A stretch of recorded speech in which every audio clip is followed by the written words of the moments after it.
people, Deluded, I'm back again. Come on, Ian. Come on.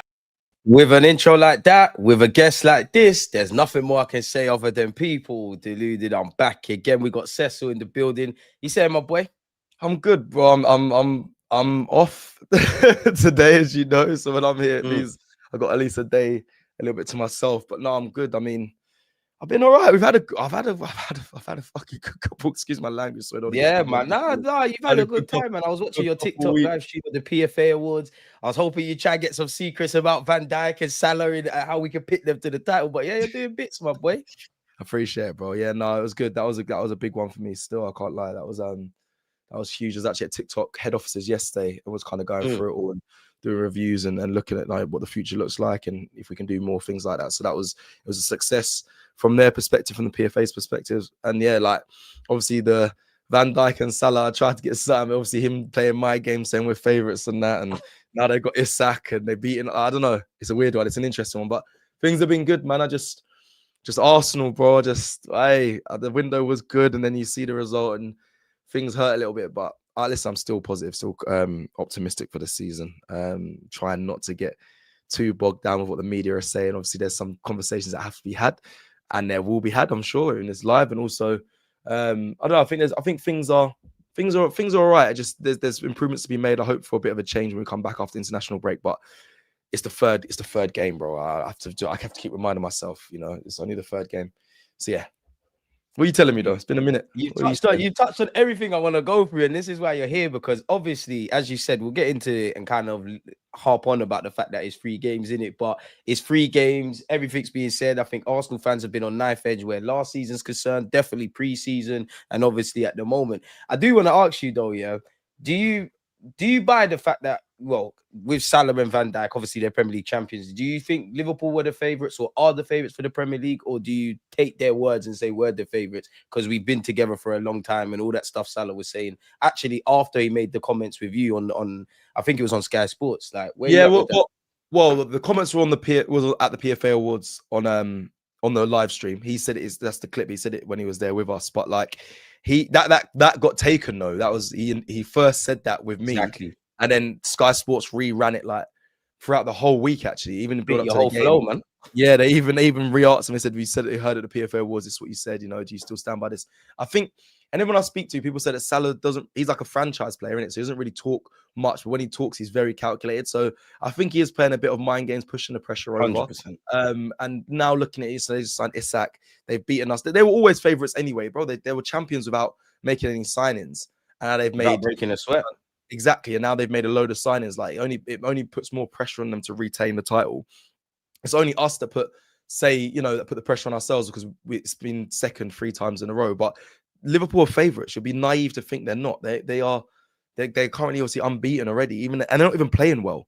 There's players like and all that. Yeah, but they're 9 from 9. They haven't even clicked yet, and they're still top of the league. So I know it's still early, but they have always been and currently are favourites. I don't buy into what Salah was saying. The only thing I take from what Salah said, and I think he's right in the fact that we're probably the most stable because we have a foundation of, we have the best defence in the league, and that's true. And they've been together for a long time now. So that is definitely true what he said there. But it doesn't make you favourites. It just means you've got a good foundation. Now it's time for Arteta to start, earning his wage and making the attack work, which is what you've been brought in to do. That's what you're here to do. You've got the signings now. Now you've got to make it work. But the foundation of what we have, Salah's right. That was definitely true, but they are favourites. Bro, where I'm at with Mikel Arteta, when it's all said and done, everyone can have their opinions. I don't think he's ever going to shut up opinions on him until he obviously gets over the line. But simply put, you've sent Berta to the shop, like when our mums all used to send us to Sainsbury's or whatever. You've come back with the ingredients. It's down to your mum, in this case, Mikel Arteta, to cook the meal and show that you can heat up the Dutch pot and make it work. I think many Arsenal fans would look at it, Arne Slot's earned that right. He's won titles in Holland. He's obviously won a title here. You touched on it, that he's favourites. Many kind of Arsenal fans have the belief that we might, or potentially we have a title winning 11 or a squad. It's down to Mikel Arteta to get things out of it, get things out of them. Do you think, in fact, better question, before I ask you about that. When it's all said and done, 3 games into the season, what have you made of Arsenal so far? So that's obviously Man United, Leeds, Liverpool. Like, what have you made of us at this moment in time? I haven't been massively impressed, but I'm not again, like I'm aware it's 3 games. I'm aware that it takes time for people to click and things to click into place. I think Man United, we were really poor, and the narrative was, but you won the game. And then when it's the shoes on the other foot, and it happens at Arsenal, and we play against Liverpool, and they're really poor, but they won the game. I think I look at that performance at Man United. I think, okay, it's the first one. It is United. It's Old Trafford away. I was sorry, United away, so it's going to be difficult. But like, I wasn't happy with that. Leeds in patches as well. Wasn't happy, if I'm honest. Listen, we won 5-0, so I'm not going to go too harsh on the players. But there was patches in that game where I'm like, it's not fluid. It's not. I wanted to change it from last season. I was disappointed in the way we were playing last season. I know Arsenal. I grew up on Arsenal playing luxurious football, bopping teams off the pitch, and yes, yeah, exactly. You can talk about possession and suffocating teams, but that doesn't come with enjoyable watch. It doesn't come with an enjoyable watch. It doesn't come with you're guaranteed to win those games. So for me, I'm looking at obviously the 22-23 season when we're slapping teams. You want to get back to that. I'm still yet to see that, which is interesting because I feel like we have the capabilities and the players to do it. I think we have an unbelievably technical side. Eze, once Saka's back, those two on the wings is technically immense. You got Declan Rice, who's actually very technically gifted. You can tell by his free kicks in the corners. You have Martin Zubimendi, who can control and dictate the pace of a game. But right now, and then we've got a back line and a defense line that's completely solid. So my frustration is when you have that defense line, you have a goalkeeper that good, you go Golden Glove winner and all that. You just want your defense to be able to defend and then let the creative players go and create. That is what I'm dreaming of. That's what I'm hoping to see from Arsenal. So I put that on Arteta, I put that on him and his tactics. So far, I'm not massively impressed because I feel like there's an obvious answer to this. Like, let your defenders defend and then let your creative players go and create. But we have creative problems, which again, it really confuses me. It doesn't really make sense to me because I'm like, you have everything there. Andrew Burt has done his job. And so now go and get the right sources or ingredients when it comes to like tactics and way of playing to get it right, to let the players play. So haven't been impressed. I think I did a live, what are we, Thursday? I did a live on Tuesday with Curtis, and one of the titles was going to be Liverpool going to be the turning point for Arsenal. And the reason why I say that's because I expect the players to come back up international break. The media, I mean, they went harsh on Arteta in the way we were playing and being, a bit defensive with the players he put on the pitch. I think that should be the turning point for when we go forward and play Nottingham Forest at home to now say, okay, I've heard what you lot have said. Even though I'm the manager, I know what you're saying. I've got the defense and all that. Now I'm going to let my players, in considering they've all come in now, Eze's now got a few minutes under his belt. We've seen what the quality he has. I'm going to now let my players, the attack players, go in and flourish and play. The only thing that's the sticking point is Victor Gyökeres. I'm not giving up on him. I think he's a good player, but that is a sticking point of that has to work. We have to make that work. Whether that's, I've argued and I got create some chances, man. I got killed in the comments for saying he needs to adapt to the team because everyone's saying no, we need to adapt to him. And I don't know, maybe I might have been wrong in that, but I also think there is a bit of give and take. I think both parties, I think both parties need to adapt. I think he needs to find a way to get involved a bit more and play to his strengths, whether that's holding up the ball and bringing other players in, or we need to also adapt to creativity. We're going around the sides all the time. No one's going through the middle. I don't know why we're not doing that when we have someone like Victor Gyökeres in the team. I think against Konate, it was naive to play into him because he was losing that physical battle with Konate. Konate is very strong. That is his strength. You see them centre halves against Haaland, like we would have had more joy, like with a Jesus or a Trossard. That's where they kind of struggle, where you got more of a random forward type of thing. This is the point I was trying to get across on AFTV, and I was just getting cooked for it. But that was the point I was trying to get across. When it comes to other teams, yes, when they're a bit weaker in defense and they can't bully Victor Gyökeres, then we can play through the middle, 1-2s, bounce it off him. But I think what we did right against Liverpool was went around the sides because Victor Gyökeres was losing that battle. You're right. If we had a Jesus or a Havertz in there, and that's me saying Havertz, it probably would have worked better because he's more intelligent of, coming off the man, not trying to get into a war with them and finding us pockets of space. But for me, once that clicks with Victor Gyökeres, I think we can start getting the creative players in the Eze's and it will start to flow. Odegaard's a problem for me, but we'll talk about it. And I think the first 3 games I've seen a lot. I'm not a manager, but what I've seen, I hope going to Nottingham Forest, I see those changes because I think they're kind of glaring in my opinion. But we'll see.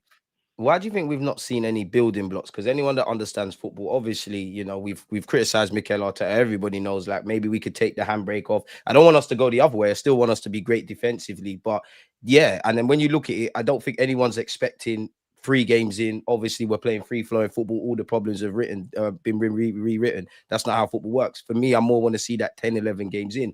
But for me, I just want to see a bit of building blocks or a bit of light at the end of the tunnel. Like, for instance, unpopular opinion, I think it was a boring game between Arsenal and Liverpool. I think both teams cancelled each other out. I think, you know, it was decided by a wonderful free kick. But that's my issues. I can't equate for like a Szoboszlai doing what he did. But we were starting to get overran. Zubimendi's giving away the free kick. That's where I needed my manager to change things, because not in terms of subs, but Arne Slot changed things at half time. And he even said it after the game. It's like, we gambled with Szoboszlai. And actually, that's something I want to see from Arteta. We've got a great defensive ethos. We've got Declan Rice protecting like he was against Liverpool. And obviously, we've got great 1v1 defenders. For what you might lose defensively by keeping a couple of players up the field, you might gain in another aspect. And it does feel that we're a very good defensive team. Our ethos, the mid blocks, the low blocks, all of that kind of stuff, Cecil. But you know what they say, attack is a form of defense, in it, and it feels like that's the one aspect we don't actually have in our game. But then I do want to ask you, like, when it's all said and done, you know, it was a fantastic bit of skill from Szoboszlai. We lost to the champions. We've got 6 points from 9 in this 3 games in. Are we overreacting? Like, whether we're overreacting as to throw away the title, it's all done, crying about the tactics. Are we doing too much as Arsenal fans, or is it kind of trickling on from last season and actually the 2 games prior to Liverpool for you? Yeah, good question. I'm firstly, what Patrick's saying, I hear what he's saying. Which one? Yeah, that patch one just before. I hear what he's saying about adapting, but like I said, I think for that game, yeah, this one, we don't want him drifting out wide. He can't play on the wing, can't do any of that. Definitely not. We have to build up through the middle. But again, you have to pick and choose that. Like I said, I think against Liverpool, it was not the smart move because he was losing that battle, in my opinion, to Konate. Your question about, you know, are we overreacting? Are fans overreacting?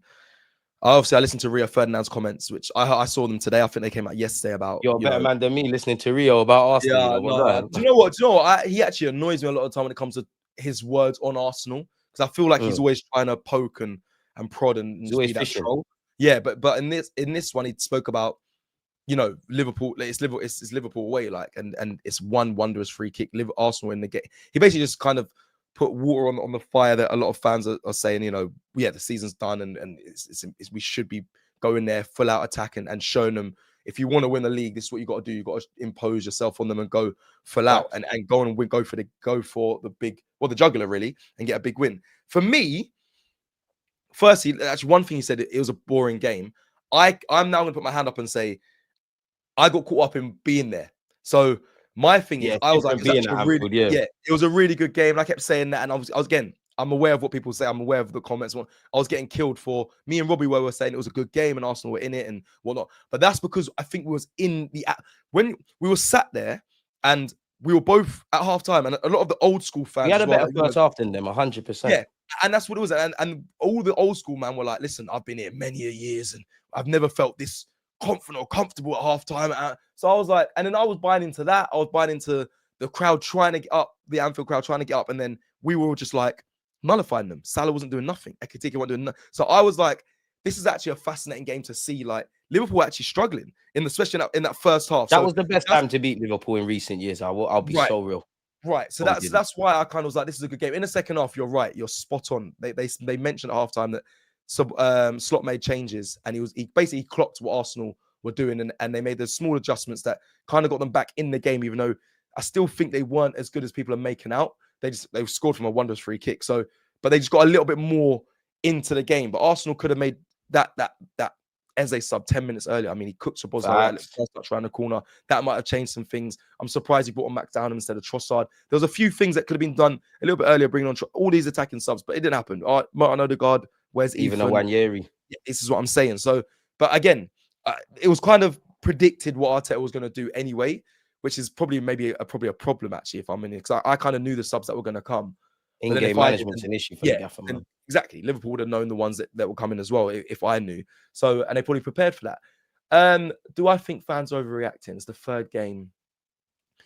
PTSD plays a part in this. That's the thing. So, if I say they're overreacting, I'm being a bit disingenuous a tiny bit.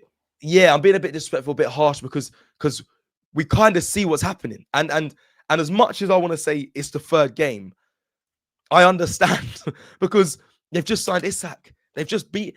If we won the game and they signed Isak, then I'd be like, if we drew the game as well and fans were overreacting by saying we should have won, we needed to win, I would have been like, guys, calm down. We didn't lose, and yes, they got Isak, but we haven't lost. And when we get them in a reverse fixture, it kind of goes off that game. Like if we're still in the race, We need to but beat them. yeah, because we lost, and now they've got Isak, and I don't know, they are favourites. I get it, I do get it. I just don't like to think like that. People know me as a fan. I don't want to think it's all over because brother? I go week in, week out. I'm going 30 odd to games left. Like yeah, Liverpool like might win the league, but come on. exactly. I can't be in that headspace of, bro, these men are they've won the league already. Like I can't do You have that to at because least then try. what's the point of me going? If we start losing games in the first 10 games and whatnot, and Liverpool continue to win, then I'll be like, all right, cool. But I'm not gonna say fans are overreacting because I get it.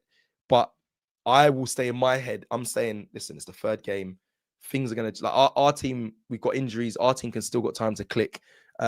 Last season they kind of ran away from it. We weren't really in a title race, so that is why there's PTSD because like they didn't have all these signings and they won it with a counter. Like they were chilling. So And they've improved somehow, like the madness. exactly. So I understand the logic. I understand logic. I always try and look at it the other way though and say they won the league with just Chiesa and he barely played. So what's to say that okay, why can't we win the league with the signings we've made signings, but with lack of players as well? Like why can't Arteta do what Slot done? Some will say that because he's Arteta, that could be an argument. But for me, I think the league is not won or lost in what month we're in bloody September. Like it's not Just about September. It's fresh into September. Exactly. But I understand. Like I said, I want to keep saying I do understand some of the fans.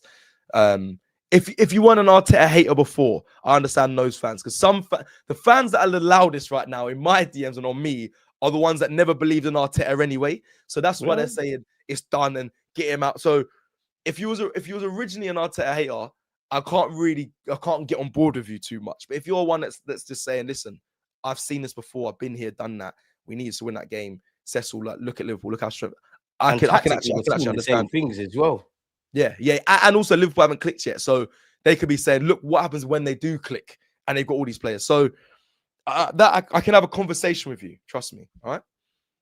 That's how I look at it. It's like Arteta, you've got the tools in it. It's like you mentioned something around Gyökeres, and I think you're right. It's a two-way street. It's Gyökeres has to adapt to the new system, the dynamics of being respectfully from Sporting Lisbon to Arsenal, where we're playing low blocks and deep blocks and all that kind of crap. But also Mikel Arteta. I know no two players are the same, but the way I look at football right now, Isak would have been the dream because I think in terms of what I see up front, where you kind of have to live off scraps, Isak could probably bag himself a couple of goals like what Gyökeres did against Leeds. But I also think it doesn't matter if you got Sesko, Ollie Watkins, Gyökeres as we've got, or Isak. All of them would struggle in the way that I look at my defense. There's probably some of the shittest defenders in the Premier League that, for argument's sake, if they played for Arsenal, because of our defensive structure, they'll look a bit better. And I just feel when Arteta comes to risk, he's more risk averse. He takes a lot of risk in the defensive third, playing out from the back, all of that stuff. Yeah. And it seems like it's not extended into the final third. Then when I look at someone like Gyökeres, right, I couldn't answer the simple question of whoever, whether we get Eze, whether we get Gyökeres, Saka's fit, whatever, do you just slap them players on the pitch and we're just playing great attacking football? It was never that. So it's a case of tactics. And whatever way I look at it, Gyökeres is bagged for Sweden, for Sporting, and for Coventry. If he comes here on top of what we've all been saying actually about tactics and things, then it has to be on the gaffer to get something out of him. I'm yet to see Gyökeres have clear-cut chances. Yes, he needs to adapt. Yes, he's not fully fit and things of that ilk. But that's where we want to see little building blocks. Now, a lot of people are hypocrites. If it was 0-0 and Mikel Arteta went for it and we still lost 1-0, a lot of people would still say, oh, you still lost, you didn't win at Anfield, all of these kind of talking points, Cecil, right? But for me and many Arsenal fans, we'd have looked at it and said, all right, cool, that gamble might not have paid off at Anfield, but we've seen similar scenarios in games where things need to change. Maybe it pays off 3-4 times in the season. That kind of makes the difference for us. That's probably where my frustrations are with Mikel Arteta and whatnot. So then I have to ask you about our midfield, because I'm not worried about Rice. I know Rice was playing more of a traditional role historically with Rice, but in an Arsenal shirt, he's further forward. He's kind of screening the back four. Zubimendi, I think, was good in the first half. I think he needed a number of players, including him, needed to come off in the second half. And then you had Odegaard. But before we talk about Odegaard, I know you want to get onto him. Marino, like, what did you make of the Marino thing? Did you predict that? Did you think it was going to be an Eze thing? Did you think Wanyeri? Do you think it was right on brand with Arteta? What was you like with Marino in midfield? I like this. This is a good one. I'll be honest, because Marino never even came into my into my Crazy, brain, bro. I wasn't even thinking about Mourinho. I promise you. Even me and Robbie, we saw the 11, and I said Mourinho. I said what? I said what's going on? However, I will caveat this. He surprised me, and I'm probably the only one that stands there and says this. I thought he done all right. I think physicality. I think I think they were so physical in that midfield, and he was up for the battle and the fight. And me and Curtis absolutely slated me on Tuesday for this. He was like, brother, he was dead. But I do not believe that. I actually think he done well. I didn't want him to start though, which is weird but I didn't know how the game was going to go. So when I saw him trying to get bullied and him fighting off man and breaking up play, I was like, oh, we actually kind of needed that in there because Ethan might have got a bit bullied, but you would have seen a bit more attacking prowess from me. You might have seen more chance creation. Martin Odegaard was rumored to be fit as well, not 100%. And I was like, do you risk some Martin Odegaard in there? He hasn't been on great form anyway. If he's not fit, if he's not 100% fit, I was thinking don't play him. So it'd have been an Ethan or an EZE. I wouldn't have minded an EZE in there. Everyone kept telling me we all wanted EZE. Not going to start. Yeah, everyone kept saying he's not going to start EZE, but I just kept saying why. I didn't understand why. We're kind of brainwashed to say what because he's new. Okay, cool. But he's fit. He's been playing. He played at Palace. He's played against Liverpool as well. He's probably ready to go. He's up to speed. Helps with the randomness as well. Yeah, the only thing he doesn't know is obviously, the connection between, well, not even the connection between Arsenal players. He would have had a training session, but like maybe how Arteta wants him to play. But in my opinion, you kind of needed someone to be a bit, I don't know, just not something Slot and Liverpool didn't expect. Yeah, that's it. Something that's uncalled for, uncounted, like uncalculated. They're not going to be ready for it. So it would have been nice to have seen Eze start in there, even though he did all right on the left. But Mikel Merino was not, honestly, I didn't even think of a possibility of him starting that game, but I'm going to give him credit. I actually think he wasn't as bad and I know people might go against me on that, but I don't think he was that bad. So Mikel Merino, listen, I think he's actually probably better up front than he isn't in midfield. But in that game, 1,000,000%. Yeah, I was happy for him for his performance. Like rolling around on the floor, if I'm honest with you. That's one thing that annoys me about Merino. But I echo it. Like everyone was like, "Oh, Merino, Arteta, this kind of has to work." In game, I saw us playing 2 banks of 4. He's kind of doing a 4-4-2 thing. We're going long. I do think he's spending too long on the floor and whatnot. I do think he gave away a lot of stray passes, but I still maintain that it was mad. I do think it was mad. I don't think he should have done it. But when I saw it in game, I kind of rationalized it. But again, it kind of goes and ties in, Cecil, with like the theme of being predictable. Because if I go back to the point about Slot, yeah, I wonder how much Slot changed things off his own back and off Liverpool wanting to change things. But knowing that we are not going to change things. For example, we're never going to leave man further up the field. We're always going to retreat into our shape. So naturally, they're going to get further up the field. And I think when I look back, it was that 15 minutes or that 20 minutes or that 20-minute period up until the free kicks given away that we're kind of playing into their hands, man. And again, I just want to see different stuff. Cool. You're damned if you do, damned if you don't. Wanyeri could have got overruled at Anfield and looked a bit mad. Eze, it might not have banged, if I'm honest with you. I was frustrated with the sub of Max Dowman. No disrespect to Max, because I want to see you play. You're exciting. You're playing at Anfield. You're getting Premier League minutes. I'm cool with that. I just think it was the same theme of Mikel Arteta kind of dying on his sword and you're just doing the same things and cool, it's 10 minutes. Here kind of thing. I actually thought there was scope to take off Zubamendi, put Rice in on the right hand side, put on Miles Lewis Skelly, Calafiori ain't put a foot wrong, and then kind of maneuver from there. I don't feel we see a lot of differences. I don't want to skip over things, yeah, but before I ask you about something else, yeah, I want to look at, because we're on with midfield, I got a tab and I want to know your thoughts on this. Mikel Arteta was asked on the starting midfield and if it was too conservative. Sorry, people, I don't know if you lot can see it. He said, that's what we had. Odegaard was injured. Kai Havertz cannot play. Merino is a player that is incredible with what he did there. We played with 3 attacking players, 2 attacking fullbacks. After the game, I think it's too easy to say that. So it seems like he's doubling down. But what do you make of that? Like, does it still have shades of the stubbornness from him? Oh, so I haven't seen it. Yeah, everyone keeps asking me about the quote. He's a madman sometimes. Apparently, he blamed Eze as well for a chance as well, which I didn't know, but Curtis brought up. I said, "Oh my god, Arteta's moving mad." That's what we had. Odegaard was injured. Okay, Kai Havertz couldn't play. Marine. And if you're getting at Eze, bro, that's one chance in the game, Gaffer. How many times did we have chances? I couldn't believe it when I saw the quote about Eze. I could not believe it. You can't throw a player under the bus when he barely played a couple minutes. And I don't remember it even being a big chance. Anyway, this one, but he's wrong. He's not wrong. There's other options though. He's going on like Ethan's not there or nor's Eze. Like I know what he's saying. Okay, cool. The fullbacks They weren't It's really almost like, how dare hella, you hella question me type fury. of Yeah, thing, if I'm honest. he's doing his stubborn thing. He's doing his stubborn thing. But I actually, I don't know. I don't know actually, because when after the fact, after the game's done, people can say these things, and it kind of the buck stops there because you lost the game, which is Exactly. frustrating. It is very frustrating, and I get, as a manager, it must be frustrating, because he if it worked, or if he got a draw, if they won the game, no one will be talking about, you starting defensive players in there. They'll say it's a masterclass. So Yeah, I do get that. I actually do get that point. I'm not going to go too in on Mikel Arteta. He is he has been a bit stubborn, but that's because I get it. I think he's frustrated because he's probably thinking the same thing I'm saying. If it goes the other way, which I've seen him rebuttal people loads of times, because when, like, yeah, he'll say like, oh, but when we were scoring against Real Madrid or whatever, no one cared about the striker situation and things like that. and he And is right to a degree, but it's he disingenuous. is, but again, he's only wrong because he lost the game. But again, Exactly.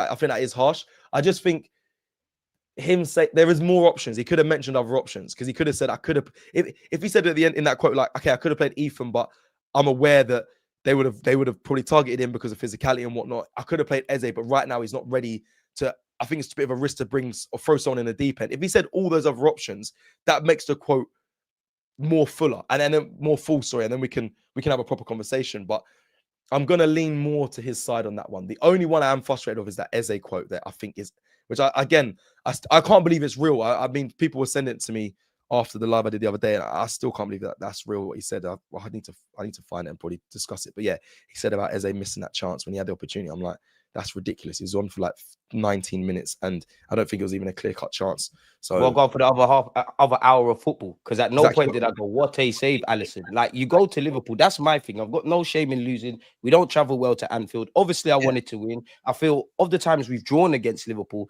that game that we actually lost, they were there for the taking. They've got their own teething issues. So congratulations to Liverpool. But I'm always of the belief, if you play the reigning champions, Salah dances past everyone, or Szoboszlai does what he does, or Van Dijk has a defensive masterclass, or Alisson shows why he's a world-class keeper, you're like, fair enough. Take nothing away from Liverpool. And yeah, it was heading for a draw, but we didn't make them work, and we didn't work ourselves. You've played football. As long as you can leave the pitch with no regrets, then fair play. But I feel collectively we have a lot of regrets. And I think Asher summed it up well. Like, I wouldn't say I was happy with the Marino starting thing, but I think Asher said it perfectly here.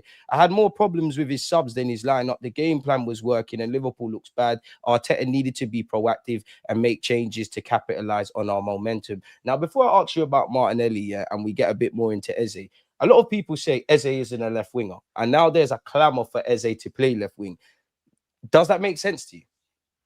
no. Like, do you understand why people might be saying that? I'll be real. I'm confused on it, Deluded. I'll be real, because remember, I've been on. Maybe whether it's this stream, but I've been on streams galore and saying I want Eze in this Arsenal side. He's not a natural left winger. I always say that. He doesn't. I don't look at him and think, yeah, you man that push it, runs, step overs, all that, and you whip the ball. Like, I don't see that. But then Palace fans would tell me, oh nah, he can do everything. He can beat players and whatnot. But for me, he was never a natural left winger. However, and I see him as a 10 because he's got that much ability. But then I'm like, he probably can play on the left because he's got that much quality. I think he can play across the not front three, the left and the right, Front and four, in the middle. really. Yeah, and it's a need-must thing right now. Exactly. I don't know. I'm confused because I don't know what his best position is. I just said I stick to my quote of saying I just need him in this team. Whatever, no matter how, no matter where, he needs to be in this team. So wherever he lands, that is the manager's job. Yeah. So that's where I'm at when it comes to Eze. I don't know. I haven't even seen what the fans are saying. Is he a left winger? Is he a 10? I think people just get annoyed with Martinelli and say, well, he needs to put Eze there. Or people get annoyed with Odegaard and be like, just put Eze there. So it's like, when whoever's playing bad, it's like, just put Eze in. For me, that is kind of my solution. He just needs to be in the team. Like, ruthless or not, I don't care if it's our captain. I don't care if it's a player that we love because of historical reasons. You got to play him. Yeah. I'm with you with that. Just get the guy on the pitch. Yeah. Love for the super chat, Nick. In my opinion, that Eze remarks were more to a hint at a possible penalty without bringing up the ref than a hit on Eze. I hear it, but you know, it could be, you know, Arteta would have to clarify that. For me, I just feel even for a team that's got 90 to 100 goals, and now we've got Eze and we love Saka when fit and all these things, we kind of are like across a 90-minute game, especially as Arsenal fans, where we're used to creating a million chances, we're still remembering the 2-3, in Liverpool's case, one chance that we've made. And cool, if Eze bags or Eze gets a penalty, it's a different game. But cool, that's one thing. But what else are we doing? As much as I actually like being spot on defensively, thinking about the opposition, there is that hint and that element of what are we going to do to trouble them? Because we always talk, we'll get on to Martinelli, but we talk a lot about Martinelli going backwards. Of course, people double up against our wingers, primarily Saka, but we very rarely hear people say, oh, their wingers are in the team to keep up with Saka. So that's the territory I kind of want us to cross. I do want to ask you something. Yeah, for the last few years, what the manager said, we've got one of the smallest squads. Even when everybody's fit, the 11 kind of picks itself. And for all the players that have been on the bench, it's typically in the last few years been like 1 or 2, 3 players max that you know are coming off the bench. Now we look at it and we've kind of gone the other way in that even with injuries, we've still got a lot of options. Do you feel like while we needed depth and it's something that Arteta can't cry about, do you think he might have too many things now? Like he might have too many options, whether that's Eze or Martinelli, Eze in midfield with Odegaard, Wanyeri in the mix, so on and so forth. Like, could it be an issue that he's got too much things to think about now? Never. There's no way. After hearing him say we're too thin, we're too short, we're too small of a squad. Even when even this preseason tour, he said that, and I called him out on it and said, even with the son of Victor Joker is now, do you still stick to that statement? And he kind of just swerved it. But I can't have him say there's too many players now. I'm sorry. There's no way I'll let him get away with that. Or if that was a narrative, because that's what you're paid to. That's your job. You got to make it work. I look at Chelsea and I used to laugh at them. Can't fit man in the changing rooms. They got an A and B team, but they won the Club World Cup. Toilets now. I saw a report. Facts. They got the club. They won the Club World Cup though, and they're making it work. They've got options and strong options in places. I saw the graphic. I think actually AFTV might have dropped it. Like each position, who the cover and what the depth of that position is. And I look at it and think, boy, these are two strong, very strong squads. So, there's no way.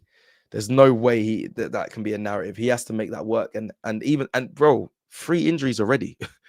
Like madness already, you know. Like that's if anything, it's a blessing we have that many players. If anything, I'm still shocked that the board and Andrew Botta got so many signings over the line. So yeah, man, there's no way I'm using that as an excuse. He has to make that work. That if anything, it gives him more pressure.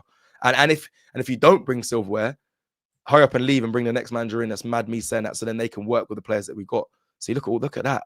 Oh my god, yes, mad, isn't it? Norgard, even I think we all forget Norgard ain't really played like that. Yeah, facts.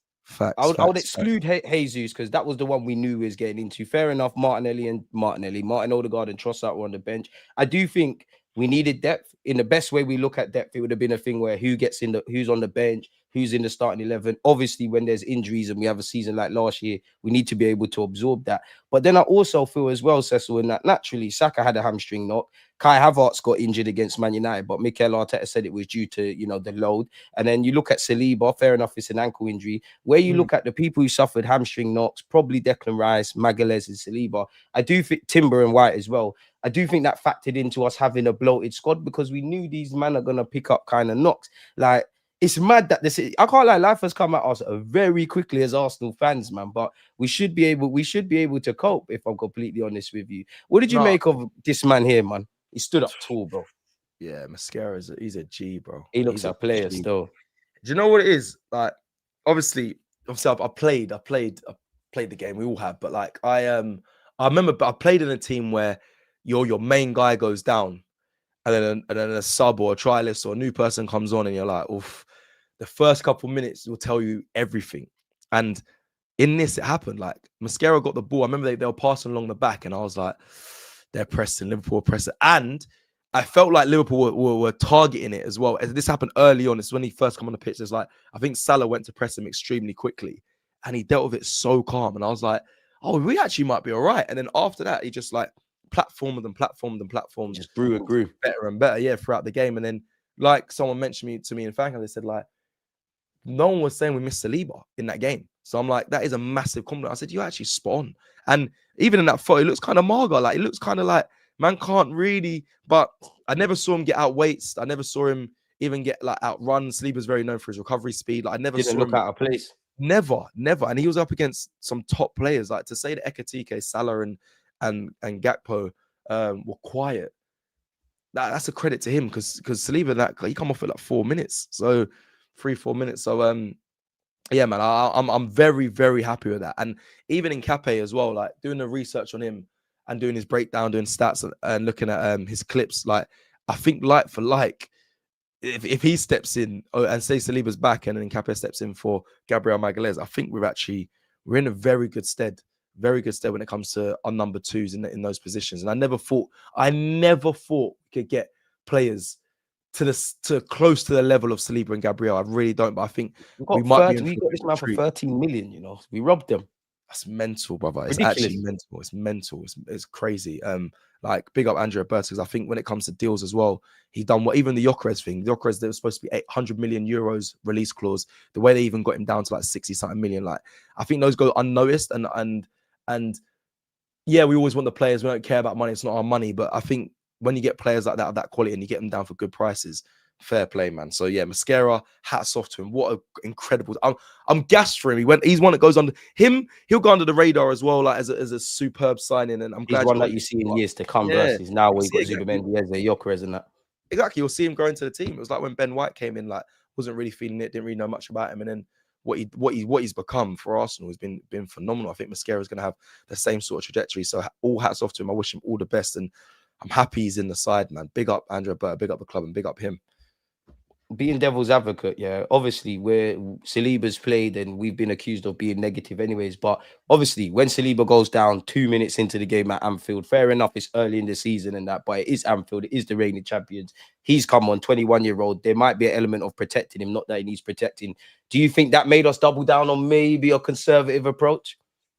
So that last bit, say the question again, sorry. So do you think obviously with Saliba coming off, we was even more conservative with Mosquera coming on? Oh, didn't look at it like that. I don't that. necessarily believe that, but we played football. You can see maybe why that is the case. I think we've got a great defensive system, so people can just thrive anyways versus the other end of the pitch. But it might be a fair talking point. I don't know where you look at that. It's an interesting talking point. I think, I mean, football is so high level these days. People can get information over quickly, so they could have. But when I watched the game, I didn't see Liverpool target Mosquera. I didn't see them target him at all. And to be fair, Saliba does play the covering defender, and he obviously took that role. But I never saw him get exposed. Like from what I got told is when they went in at half time, the information was to target the midfield and get more legs in the midfield. That's why Curtis Jones come on and kind of overrun the midfield, which is what we kind of saw. This is what I'm saying. We need to change things. This is So in my opinion, I feel like no, I don't think. They looked to expose Mosquera, and I never saw that happen. I saw the midfield get exposed, which is crazy. Which you said, it's like you said it's the substitutions in the second half that could have saved that or stopped that. In the end, we actually lost that, and that's where Zubimendi obviously lost the ball, made the challenge that led to the free kick. So that's where we kind of lost it. So no, I wouldn't put anything towards the conservativeness coming from him being on the pitch.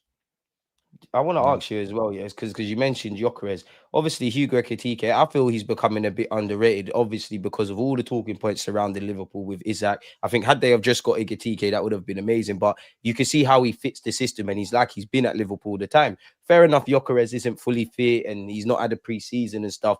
But then you've got Gyökeres, and you've got us talking about Kai Havertz. Now, something that somebody said on a live stream to me, I don't necessarily believe it, but I ain't got a leg to stand on based on what I'm seeing. Do you think Kai Havertz is a better fit through the middle at this moment in time than Gyökeres? I don't believe it, but I can see why that's being said. No, I just think no. I think Havertz for the Liverpool game, I will give him that, and I'll concede that fact.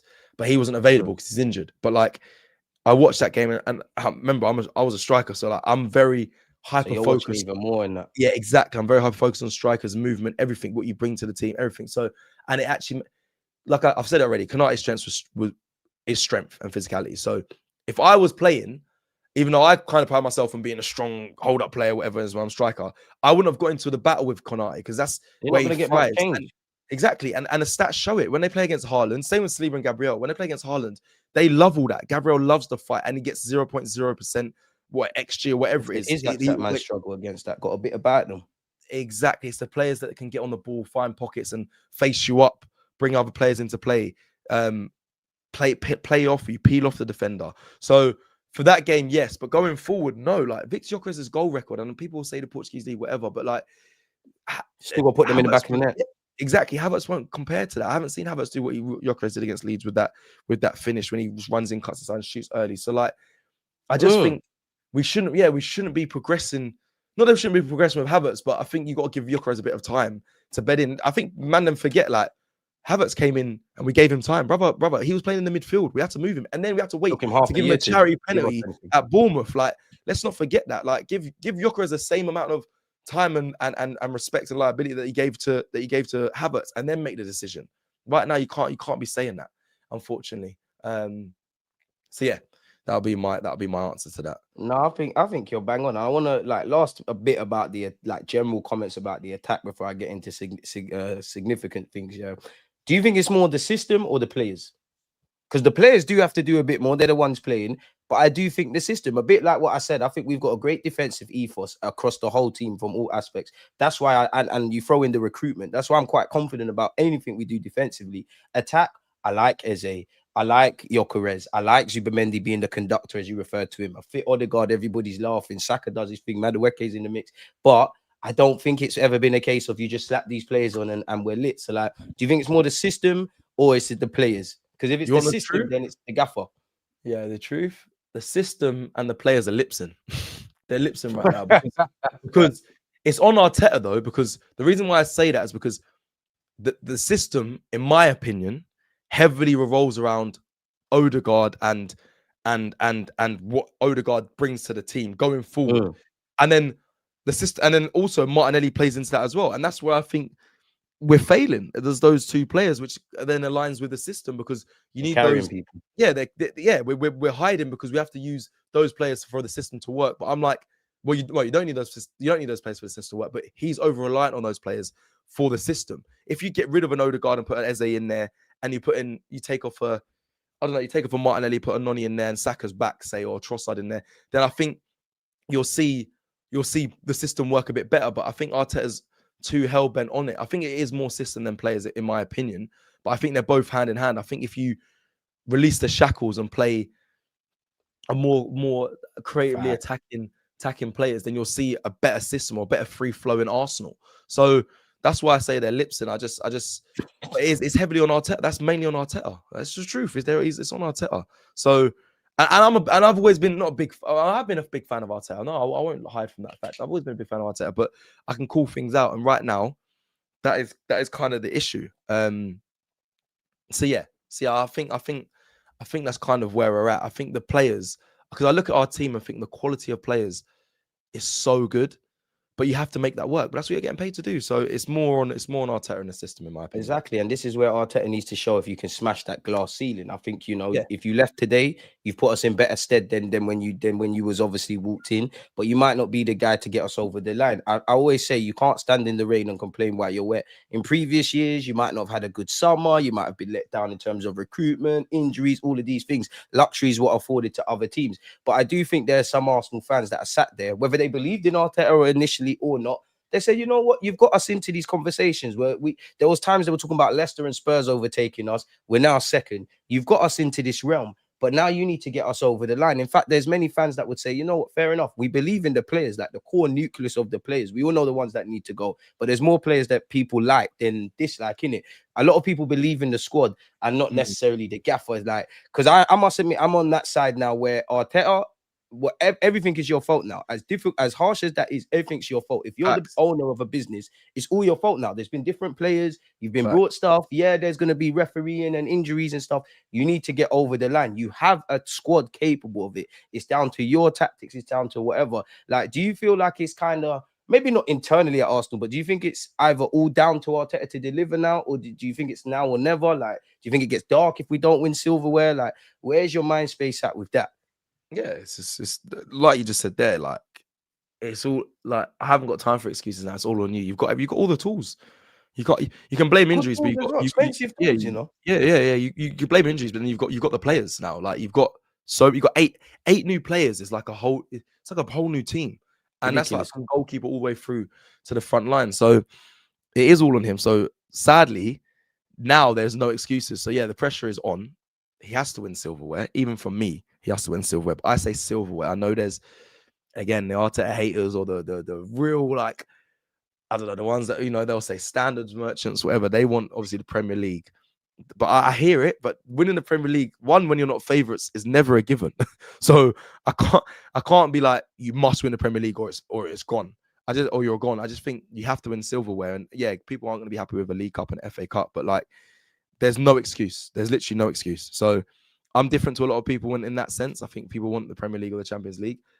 I think the Premier League's a big ask, but listen, you're in it and you can win it. It's just you have to wait and see. Like I said, we're not deemed as favourites, so it's really hard to say you must win that or you're gone. But again, silverware, no excuses. This is your we're going into your 7th year. You have to pull out the bag, my friend. You have to pull out the bag. So yeah, and there will be pressure. I think it will get dark though. I know you said that as well. It will get dark. We're on knife edge, man. Yeah, it will get dark before the end of the season if things aren't going the way that fans are expecting it to go. So yeah, I don't even feel for him anymore because I'm getting tired. So yeah, we'll have to just wait. You're flirting with it, bro. That's the thing. Like I like Arteta, but I'm not an Arteta sexual. I always say, yeah, if for people that back Arteta religiously and he can do no wrong, you clearly don't rate him as much as I do. And I say this because if he's been a manager, this will be his third. Forget Arsenal for a sec. This will be his 3rd year in the Champions League, right? He's got to a quarters. He's got to a semis. You finished second 1-2 times. Obviously, last season was dead for us, but you still finished second. The top 6 records there. It's a difficult game beating Arsenal. Like, fair enough, not even trying to gas us up, but you think Arne Slot isn't sitting there and thinking, right, you know what? We needed a bit of magic from Szoboszlai. We need to find something. So you've got us competing. You've got us flirting. You've got us closer to winning a Prem or a Champs than we ever have been. So I think it's fair to have those standards and questions. Like you've been, not only that, you've been backed. You've won every bit of player power. You've been brought in players. You've been allowed to bring in unpopular decisions like Marino and at a point Calafiori. I think it's fair to ask why we get over the line. I'm just talking about us Arsenal fans. We all know how the media go and the rage baiting and things like that. You need to kind of just get over the line. It's as simple as that. People don't have to be happy with the Cronkies.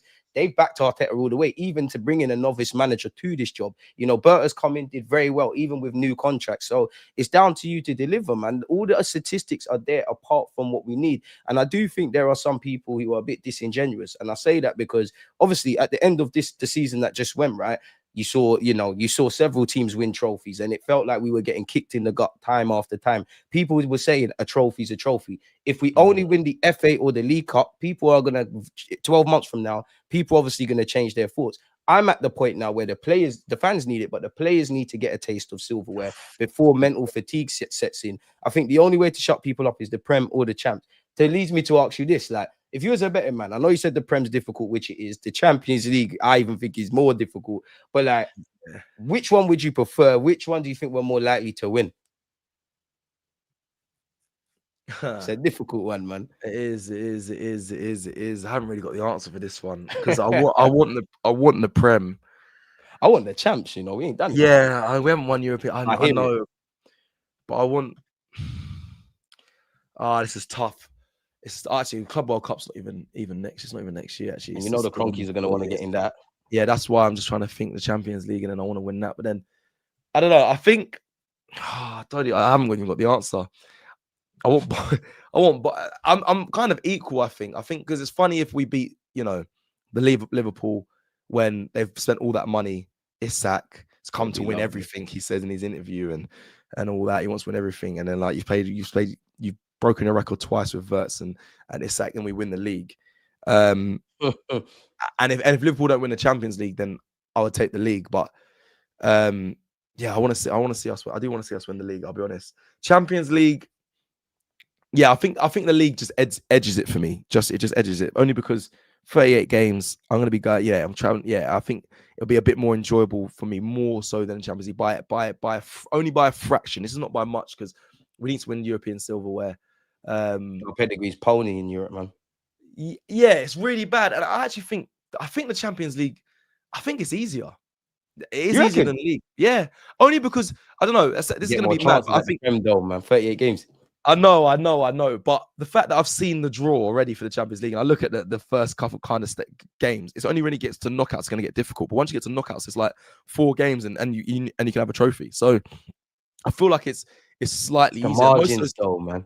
I know, but we've beaten the big.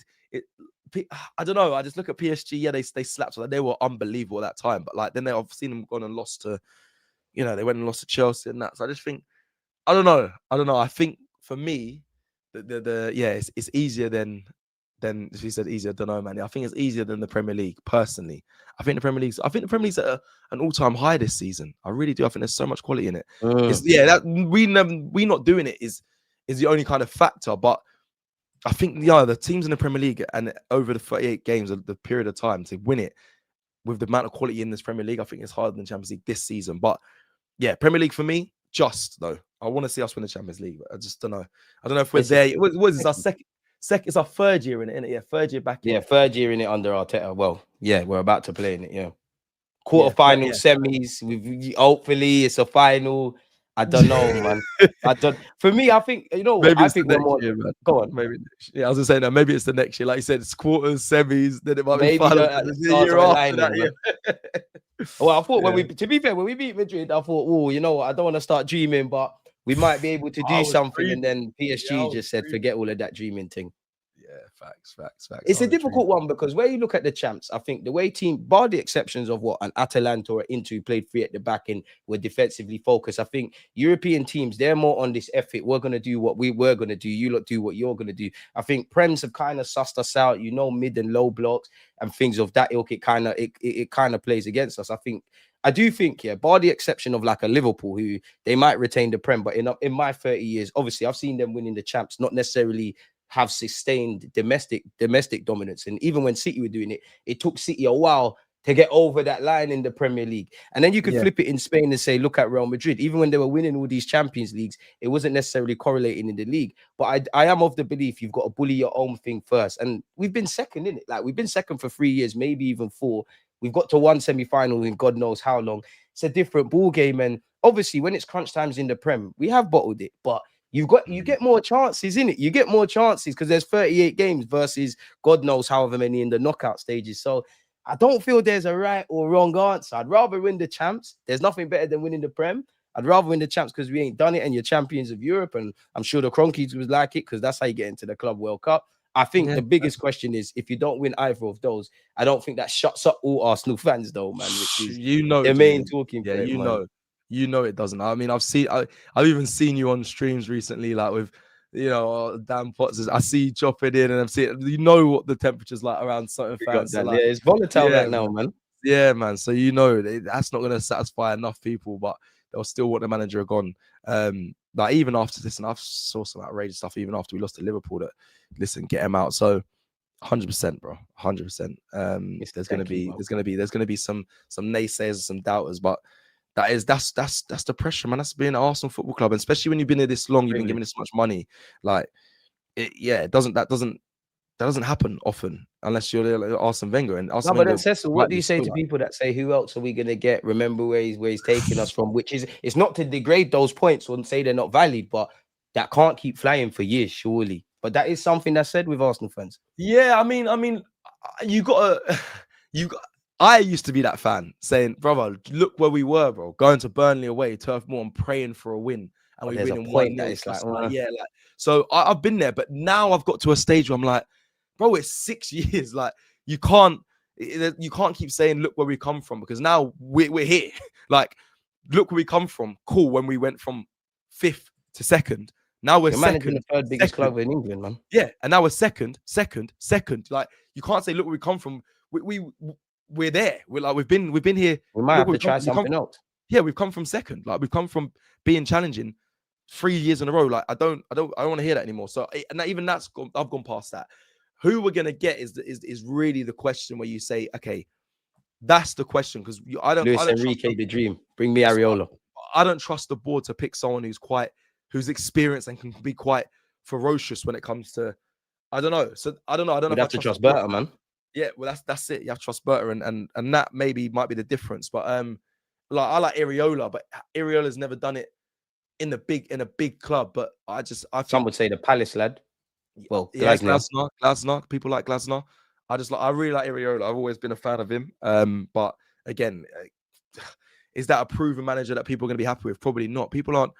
I know how fan base are. They'll be saying the big wigs, the I don't know, Ancelotti's, the Some would say Jose. them. That's mad. People were saying that. And then you get some saying before Cecil. Arteta. People, yeah, like I've got some tabs on people that were saying that before Arteta, but yeah, man, I don't know. I think that can be quite a strong argument. Who you're gonna get though? But for me, the whole look where we come from, I've gone past that now. I used to use that as an excuse, but now I'm like, brother, go and win us some trophies. Exactly. Please. You know what? Yeah, me and you, we weren't critical on Madueke, but we questioned his signing and things. What did you make of his performance versus Liverpool? I think he was one of the positives. If we're not talking Mosquera and all those things, like I think he done his thing really. Him and Kirkes had a good battle. Big up Kirkes as well. No, people should have known from my reaction. My reaction was completely opposite of what everyone was doing online when it comes to Madueke. I think he's a good player. I think he done well against Liverpool. I think, yeah, maybe I overhyped him because I think people keep saying, bro, chill out. Like he didn't do as good as what you're making out. But I actually it's nice someone hyped him up. Yeah, I just think, you know what? For the doubters that, when he arrived, I think what he done with Kirkes, listen, I'm not saying everything was tremendous and he got to be able to score the goal because he didn't do that, but he done what his job was: get the ball and run at your man. Like I went over the top because I haven't seen it enough. Yeah, that's what it is. That's probably why I was like, he done well because I haven't seen a Even man. when Eze dropped his shoulder, I was like, I ain't seen this before. That was brazy though. That first touch around the corner to pass the Bosley, what Eze done was mental. I couldn't believe it. Okay, that was sick. So when it comes to Noni Madueke, yeah, he done what he needs to do. He got corners, which I think people undercook or underplayed the fact that he faced up his man, took him down the line, and some crosses got one in the box, some weren't great, but then he got corners as well, which usually is annoying to say is one of our biggest forms of attack. So I think Noni done well, for us. That's what I'm saying. It's a shame we didn't convert any, even though we got so many. But Noni Madueke was a big part of why we got so many corners. We just didn't convert them. So no, man, I'm happy with him. I'm actually happy. And listen, he's not going to be Bukayo Saka, but I'm happy to see a man that's not afraid to get at his defender. And Kirkes, and it was a very good battle. Very good battle. We've been indirectly touching on it. I know he played on the right, but obviously if Saka's fit, he probably has to move over to the left unless he's going to rotate. But you've got Madueke down the left. Whether people think Eze is a 10 and 8 or a left winger, he's an option. Obviously, you've got Hincapie now. You've got a fit Calafiori. You've now got Miles Lewis-Skelly. You could actually swap Zubamendi and Rice. You could bring Miles Lewis-Skelly in. Is there an excuse for Mikel or no excuse for Mikel Arteta to make us more balanced on the left and the right? Because I still imagine we're going to be heavily right-hand sided, with the exception of, I actually think against Leeds at the Emirates, we was better down the left than the right. But where's your thinking with it? Against Liverpool, I saw a lot of the players ignore Martinelli's side, apart from when they were trying to clip it over the top. No, I don't. I'll be honest, I don't. But that sounds harsh. It is harsh, but damn, Nelly, man. I'm at the point now, bro. I had to change the top of my wall, bro. It's peak. It's actually peak. I don't think they're happy with that. The people then, but listen, big up Martinelli. Listen, I love him regardless. But they were ignoring him. They were ignoring going down his side, apart from trying to clip it over the top. And I saw it. I actually visually saw Martinelli be free one stage, and Gabriel Magalhaes turn back inside and go the other way. But yeah, I will say when Eze came on, it was a lot more balanced. They went down the left side a lot more. Trust him more. So that's a key sign. And also I think they were going down the left side. Yeah, a lot more. So he should have fed Gyökeres. There was one chance. So you was at the game, so you must have seen it. I was begging Martinelli, Gyökeres has made the run. Please. And Nelly does what Nelly does, man. Yeah. Decision making is toilet. I love Nelly, but it's toilet, man. Yeah, I mean that moment there was. I watched that back a few times. Turkish was losing his mind. I just didn't get it. I was like, you could have ran towards goal, or you could have slipped in Gyökeres. There was so many options, but he went. He didn't even get a corner. I don't know. And then he ran. He didn't get a corner. Yeah, he ran and tried to go up against Konate and just got pushed off play. I was like, yeah, that was a bad time. But I don't think he'll be watching that highlight, I'm sure. But yeah, I just think the left side will be more involved. It has to be more involved. I think like I said, the Liverpool game should be a turning the corner for Arsenal. I think we will go down the left side a lot more. Especially when Eze's in there. Yeah, we're going to have to balance it up.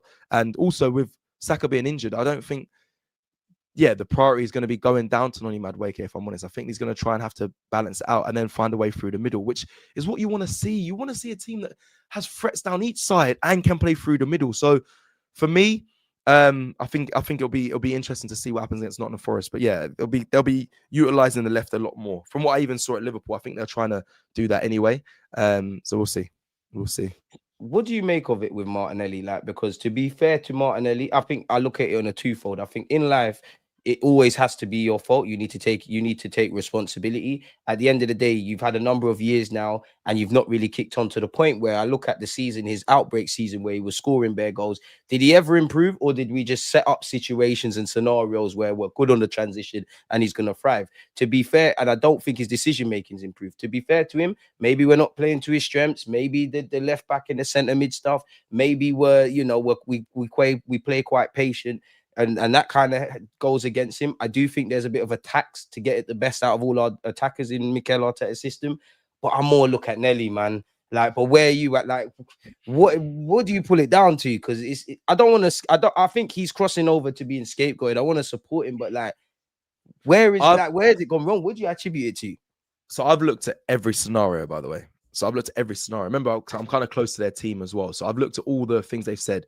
Cecil, you can't blame him when they go down the right side all the time. Like, he barely gets the ball. I've looked at that, and I said, well, when he gets the ball though, what is he doing? If he does it, like, I hear what you're saying. We do play down heavily down the right side, but when he gets the ball, is he doing the same effect of what we're getting on the right side? So I've looked at that thing. I've looked at the way we play. Is he a player that prefers it to his feet? Is he getting enough to his feet, or is he a player that prefers to get it over the top? Okay, I've looked at that. Even when he gets over the top, he's not been able to convert too much in those one-on-one opportunities, not converting those chances to make them really be effective for Arsenal. I've looked at the style of play. Is he being told by Arteta to turn back in instead of beat his man? We saw Thierry Henry try and do the breakdown of him as well. You know, he's not confident when he's turning back inside and not beating. So I've looked at every single thing because I'm a big fan of Martinelli. So I've looked at every situation and scenario. But in my opinion, I just think, is it confidence? Confidence could be a big factor for it as well.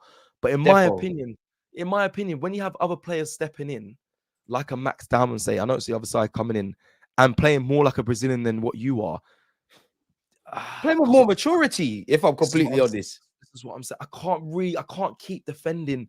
It. Like, even a Trossard, like, I look at Trossard and think, listen, you're not doing enough to claim your spot in left wing as well. So like, Martinelli's getting a lot of the hate and the criticism, but not even hate. I don't want to say hate because I'm not trying to put hate on him. I'm putting criticism and constructive criticism for him.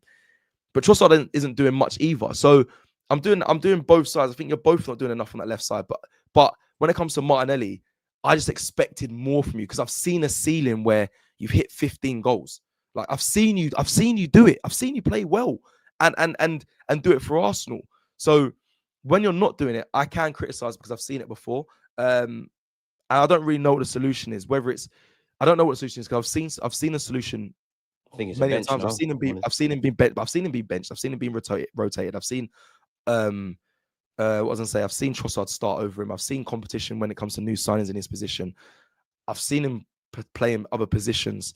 So I don't really know what the solution is. I just hope we do, or Arteta finds a way to get the best out of him. That's all I can say. I am upset because he was one of my favorite players. But yeah, I just think with these new players coming in, man, definitely upset. Yeah, man. Like, listen, I've got all the signings of the whole team, so his signature will be there. But it's a bit of a madness. I hope the best for him. I think there's still a place for him in this team, but something needs to change. I just don't know what that is. I'm not the manager. I'm not there with him week in, week out, day in, day out. So whoever's there doing the player care, the player well-being, and getting into the nooks and crannies of why his form's dropped, they need to figure out what that is and figure out how to make it work. But if it doesn't, again, now there's so many options now that he might just drift away. And he's never going to get to play up front.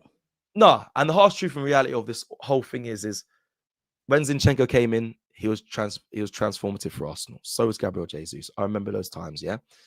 sometimes it pains me to say, sometimes you move forward, you move on from players like It's the that. evolution of life, man. Exactly. And do you know what it is as well? Like, I get frustrated with the way we play. But when you're a player that receives the ball and goes down the line and comes back in and goes back to the midfield, like, Predictable. that's part of the way we play. I don't want to see that. I want to see our players go at their fullbacks. So if that's the case, going backwards now, we're getting into scary territory. exactly. So again, like, unfortunately, if you can't be the man that runs at his defender, I'm not buying into the whole. I'm not going to criticize you with the whole head down thing and all of that. People going mad and going on that, like, you haven't improved with doing your head down running. If you do head down running and you beat your man, I don't really care. and you create a goal or an assist, I don't care. I don't care about the head down running. But you're not doing either. But you're not doing either. So that's a problem. So then it leads me to ask you, before I ask you, like, towards the end of this about, like, Berta's thingy, for all the signings we brought and the depth and that, did we miss a trick not bringing a left winger? Now, I know we've got Madueke and EZE, but did we miss a trick like a Rodrigo, a Leao, and I don't know, an Anthony Gordon, an out-and-out upgrade on that left-hand side? Like, did we miss a trick? Because we still got him and Trossard, which I assume might be the starting wingers. Like, did we miss a trick with that?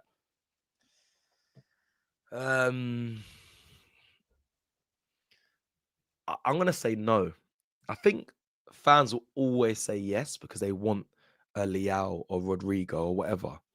But you want the truth? I think Noni Madueke can do I'll face my man up and run down the wing and take him on. So yes, Leao might do it a bit more spectacularly and with a bit more flair. But my thing is, sell a lot more shirts. Yeah, and sell more shirts. But Noni Madueke can do the push it down the wing and cross it in the box. EZE can do I will keep the ball and find an intricate pass to get into my front man. So I think that left side, if I was looking at it, I'll be like, well, I've got what one player can do. I got two players that can do either and more, mate, I'll say. So I don't need another left winger. Yeah. And in fact, Jesus is also coming back. So all those things that those luxurious players that we want and sell shirts can do, we've got that. We just got to find a way to utilize it, or Arteta's got to find a way to get the best out of that. So for me, nah, I don't think we need it. I don't even know what we actually need now. Maybe I can't say another striker, but like, there's scope for another forward, maybe like a younger protege. There's scope for a left wing. I actually would love an 8. I don't think we're gonna get that anytime soon. There's scope for a couple more, but I'm happy with our summer signings. I think if I was to be greedy, it's like another different striker. That's because maybe I was never really the biggest fan of Havertz, but but I don't know. That's kind of where I'm at. So I don't think we needed another left winger, from my opinion. I think we've got enough, and if we make it work, no one's going to be set. Trust me. If you get those players clicking, Noni and EZE or whatever, no one will be talking about the attacking group. We need to Arteta, man. Yeah, the only thing is why we're saying about left wingers, because we're so upset and annoyed about with Martinelli. That's the only thing. If the left side was cooking, I'm telling you, we wouldn't be saying we need a left winger. And I think that will happen going forward anyway. I think we'll be fine. We need the gaffer. What was I going to say to you? I got a couple more things for you. Obviously, Berta's done well in terms of new contracts already, bringing in players. Not so much in terms of money on outgoings. That's something that needs to improve. Are you confident that Bukayo Saka and William Saliba will commit their futures? That's the only ones that haven't got done the re-signing. Saliba, I've accepted you're gone. Saka, I think you'll sign. Oh, is it? Yeah. I hope Saliba signs, but boy, if you don't win another Prem, I'm sure he's got the burning desire to win stuff at Arsenal, but Real Madrid's in your ear, French call-ups. You might think, you know what, I've given a good task at this. It's time to do something else. If we skip through to next summer, I think he's contracted until 2027. Yes, that is the summer you need to get rid of him if you ain't dealt with this, if I'm honest. Yeah, if you haven't dealt with it by the end of, or by the next win, or even if you haven't dealt with it by the end of this season, then clubs can start to play player. Yeah, it's a problem. But and obviously Curtis starts him on tour, like when you sign him, when you sign, he seemed like Curtis said, man said God willing. You can't say all this God stuff and then not sign, man. He could be saying God willing, like we get an agreement. If they don't agree, then it's where it's. Yeah, but you're right, though. You can't be saying that. True. I think they'll both. I think they'll both sign. I think they'll hold out to see Saka will sign. Sorry, Saka will definitely sign. But I think they'll hold out a little bit on just to see what happens this season. They've obviously, first you look at the window. As a player, you look at who you're bringing in.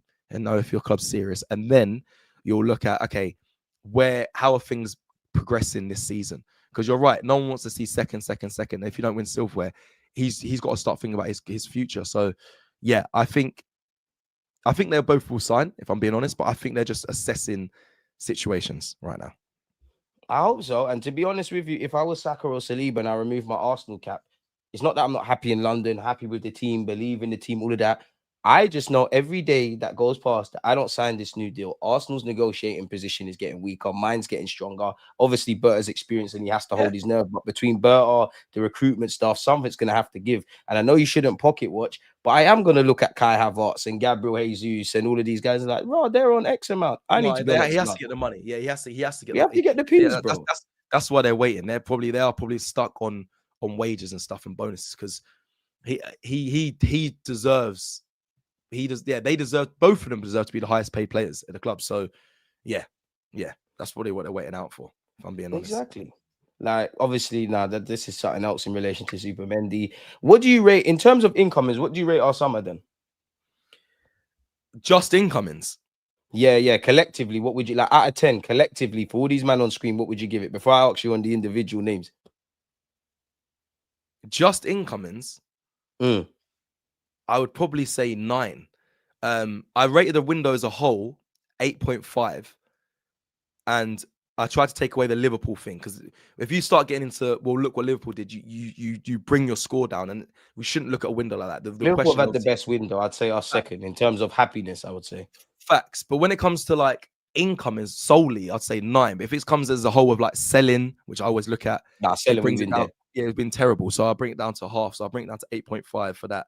And then bringing through young players has been really good. We're holding on to Max Dowman, even though I know there's been bare clubs trying to get his signature for when he's tied down a couple new players as well. Yeah, exactly. Well, a couple existing players.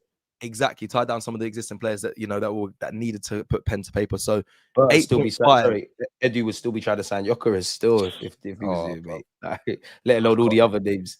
Even that one burns me. Bro. I need to talk to this guy, Edu. But 8.5 as a whole. But for just the incomings, 9. I can't believe how many signs we got. I've never seen a window like this. 8 new signings is crazy, and there's good quality signings as well. I don't look at them and think, yeah, you're dead.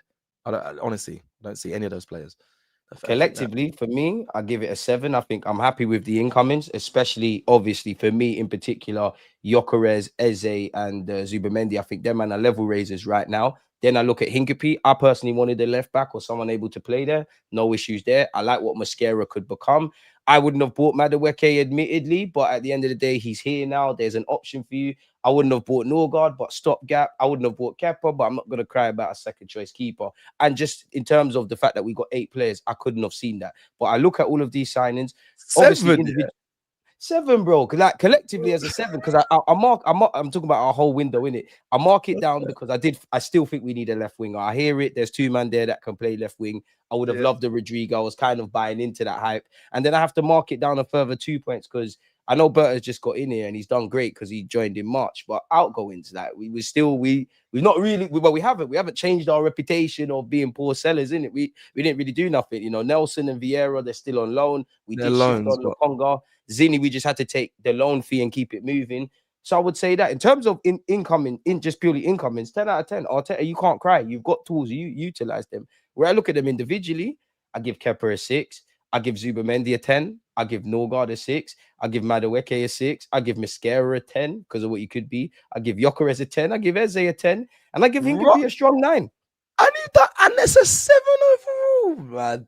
I don't. All right, fair. Even the Hincapie, like that's a loan, and then we pay. Like even that's good because it goes into the next year's book. Same with Porto. With Jakub Kiwior. Like, he's done like future proofing. There's money coming. I don't know. Yeah, okay. So, wow, that 7's lower than everyone on that, or even on AFTV that gave. Like even the strict Turkish gave 7.5. Like madness, fair, but that's fair. Each to their own. I said 8. Yeah, as a whole, 8.5 is where I'm at. But because again, I haven't seen a window like this, and I think a lot of those players. Bro, I tell you, this shit's a 10 because you need to use this, man.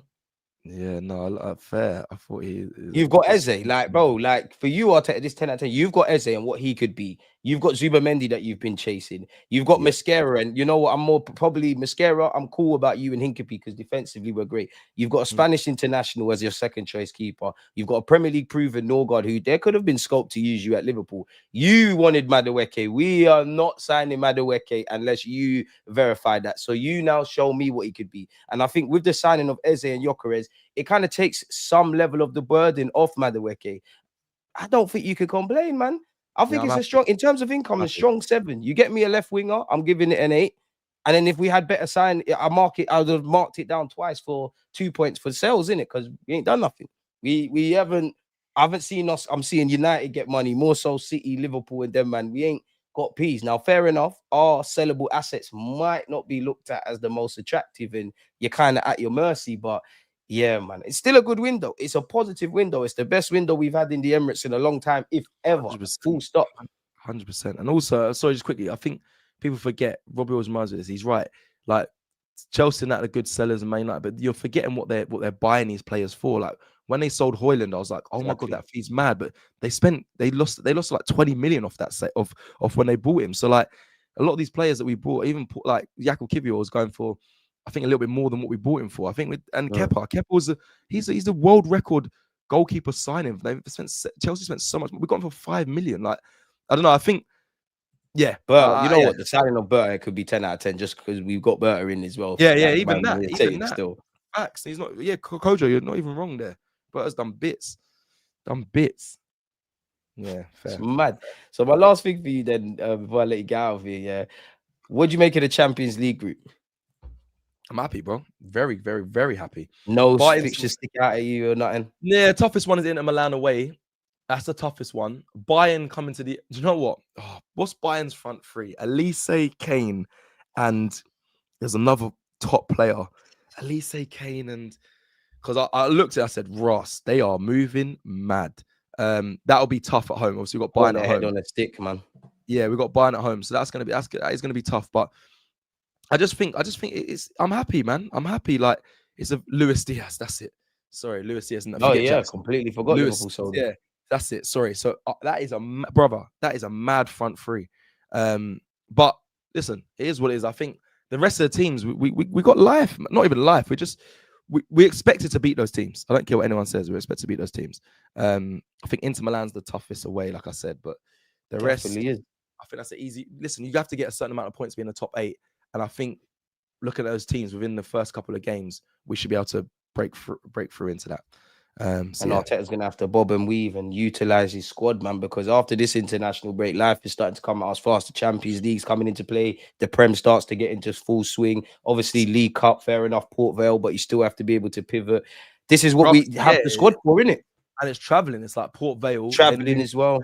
Port Vale away, then Newcastle away the same week. Then in November, it's Burnley away, then Sunderland away. Like, then we got Champions, brother. I've looked at this, my diet, brother. If I luckily listen, I'm not traveling. You're going to be all over the world, players, but yeah, I'm going. Yeah, it's a lot of traveling, so I can't imagine what it's like for the team. So he's got to be smart with the players he uses. But yeah. And my last thing for you then, Cecil, if you could give Mikel Arteta one piece of advice, what would it be?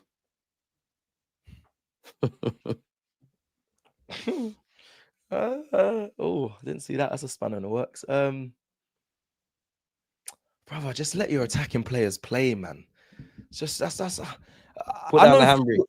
Yeah, football's not as linear and as simple as that, but like let your defenders defend. You've got the best defense, and then just let your attacking players go be creative. And maybe we might see that against the lesser teams, but at least let us see it then. Don't overthink everything too much. Like you've got the quality, the players you've got are actually top quality fucking players. Excuse my language again, but like you've got good footballers. Let them go and express themselves, and that probably go against all of what he believes in. But I don't care. That's what I want to see. So my thing would be just call Arsene Wenger, man. Just call Arsene Wenger. Just have an hour-long conversation with your former manager because you got the tools. Defensively, I'm cool with what you're doing. Midfield, I think it could be a bit better, but I'm cool. The final third. They say defense wins titles. I can't say we have a title winning defense because they ain't won it, but they have the capabilities. Goals win games. And it's mad because we scored 90 to 100 goals, but I don't think we ever really look like a team that's going to score goals or fashion chances. Goals win titles now, man. Goals win titles. Yeah, arguably attack's the best form of defense. Let's start doing that. Defense wins titles is the cliche, is the thing. But we've had the best defense in the league for like 3 years or 2 years in a row. They're always in team of the year, brother. And we ain't won the league, so I'm not hearing that. Go score some bloody goals, because yeah, we've got the defense now. Go and then we can say goals win, and big up strikers, man. Goals win titles. I'm gonna try and change the narrative, bro. Fuck this old saying, man. I'm done with it. I hear you, man. But listen, I hope by the time May comes, we've won something. Ideally, the Prem, the champs, or everything, man. But we need silverware or Arteta. I don't think anyone can defend you. It has to be a thing where, you know what, you might have to keep it moving. Cecil, this has been amazing. It's a rare day off for you, so I want you to go and enjoy your day off. Where can people find you if they don't know already, man? Cecil_G, man. Cecil_G. Come and find me. If you're a hater, come and find me anyway, because you'll see me doing things. You know what I mean? Amen. love. Blessings, everyone. And big up DG, man. Nah, it's always a pleasure, man. I'll get you on next year or something, and we'll see where Arsenal are at this moment, man. But keep smashing it. People, make sure you're following Cecil. You know where he is on AFTV, and he does his own thing with, he's not having workshops with academies. He's hosting various events. So, yeah, make sure you're following the guy. Make sure you keep the faith. I know we've got a lot of frustrations, but it's only 3 games in it. So let's just have a bit of balance. Let's be unhappy about what we should be unhappy about. Let's be happy about what we should be. And fundamentally, come on, you Gunners. So on that note, people, we're out. Cecil, enjoy your day, my boy. Smash the like button, subscribe. People, stay blessed. Peace. Come on. I